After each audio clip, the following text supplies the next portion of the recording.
Ayat berikutnya, yang membuat kekayaan kita di mata Allah nggak ada artinya, wa ta'kuluna turasa, dan kamu memakan harta warisan aklal lamma, dengan mencampur adukkan. Nah, ini contoh. Seorang suami meninggal dunia. Seorang ayah meninggal dunia. Berarti istri daripada laki-laki ini kan jadi janda. Dan anak dari almarhum kan jadi ahli waris. Istri, anak itu semuanya ahli waris. Pertanyaannya adalah, mana paling besar bagian? Misalnya bapak wafat, atau kitalah wafat nih, kita laki-laki ini, kita laki-laki wafat. Istri kita kan ahli waris. Anak kita kan ahli waris. Mana yang paling besar bagian? Bagian istri atau bagian anak? Mana besar? Bagian anak. Apalagi anaknya laki-laki. Anak laki-laki. Ibunya itu, istri kita itu, yang kita tinggalkan wafat itu, dia hanya dapat 1/8. Hanya dapat 1/8. Sisanya anak. Apalagi anaknya laki-laki. Habis itu. Nah, yang dimaksud dalam ayat ini adalah, kadang-kadang ibunya ini, ibu dari anak ini, mencampur adukkan antara harta haknya dan hak yang menjadi milik anaknya, dicampurkan. Karena anaknya mungkin masih kecil, karena anaknya mungkin masih belum tahu perhitungan harta warisan, sehingga semuanya disadur dalam satu rekening, ditaruh dalam satu tabungan. Emaknya beli baju baru pakai duit itu, emaknya beli motor baru pakai duit itu, emaknya nanti menikah lagi dengan laki-laki baru pakai duit itu. Haram. Tidak boleh. Ada hak anak di sini. Itu yang dimaksud wa ta'kuluna turasa aklal lamma, memakan harta warisan dengan mencampur aduk antara haknya kita dengan haknya ahli waris yang lainnya. Contoh lagi. Bapak bersaudara. Ya. Emak bapak kita sudah meninggal. Berarti kan kita bersaudara kan ahli waris. Anggaplah kita 5 bersaudara. Anggaplah kita 5 bersaudara. Harta peninggalannya 50 juta. Harta peninggalannya 50 juta. 2 anak laki-laki, 3 anak perempuan. Jadi kita bersaudara. Kita 2 orang laki-laki, kakak kita dan adik-adik kita ada 3 lagi perempuan. Harta peninggalannya 50 juta. Kita nggak ada tanya ke ustadz. Kita nggak ada tanya ke tokoh agama, main kita langsung kumpulkan aja. Abang, adek, mak bapak kita sudah wafat ini. Kita bagi ini harta warisan. Nah, gimana caranya? Kita bagi rata lah. 50 juta, berarti 10-10. Oh iyalah, 10-10. 10-10. Itu yang dimaksud.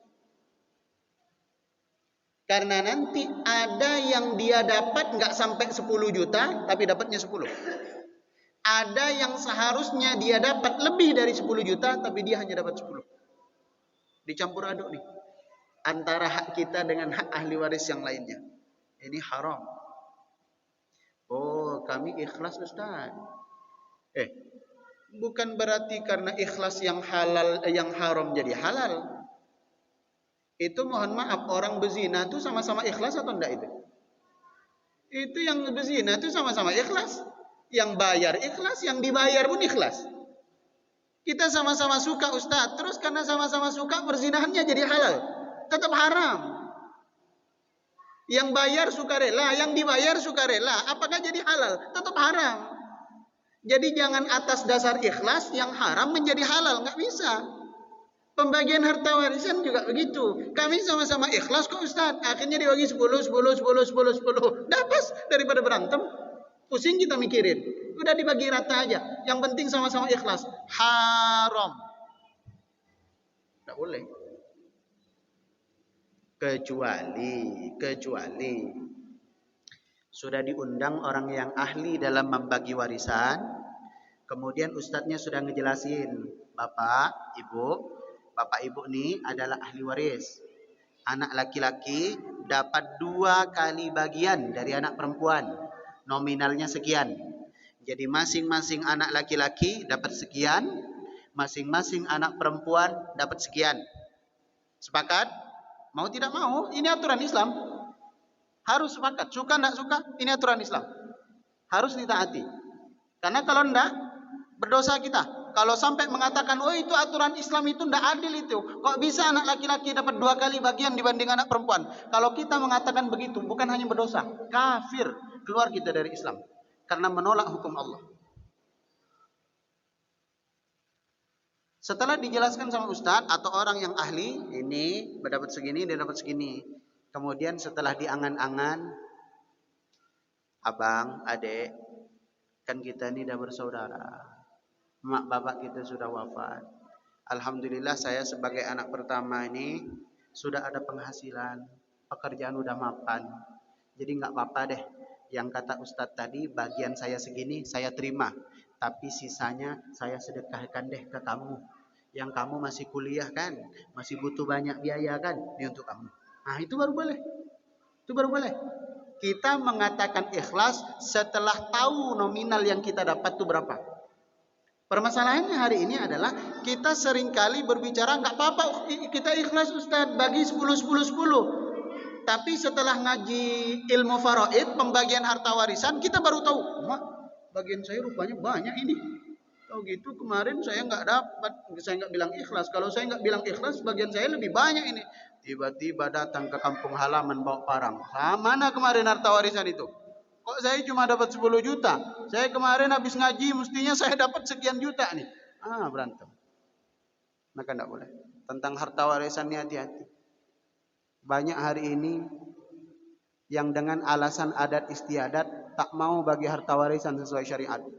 Oh, di kampung kami perempuan lebih banyak Ustaz. Pilih adat atau pilih syariat. Oh, di kampung kami laki-laki lebih banyak Ustaz. Terserah. Mau pilih adat atau pilih syariat. Yang dikorbankan bukan hanya dosa, yang dikorbankan akidah. Kenapa? Kita menolak Al-Quran.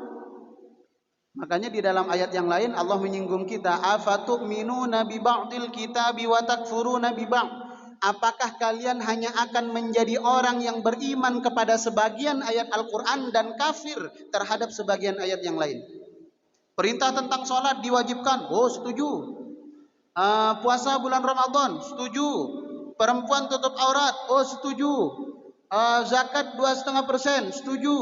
Haji dan umrah wajib, oh setuju. Pembagian harta waris, ini tunggu dulu Ustaz. Kami ini di kampung sudah ada sesepuh nih. Kami di kampung sudah ada ajaran turun-temurun. Tidak boleh, tidak berlaku. Tidak berlaku. Kalau bertentangan dengan syariat, pinggirkan semuanya. Kalau tidak, akidah kita jadi korban.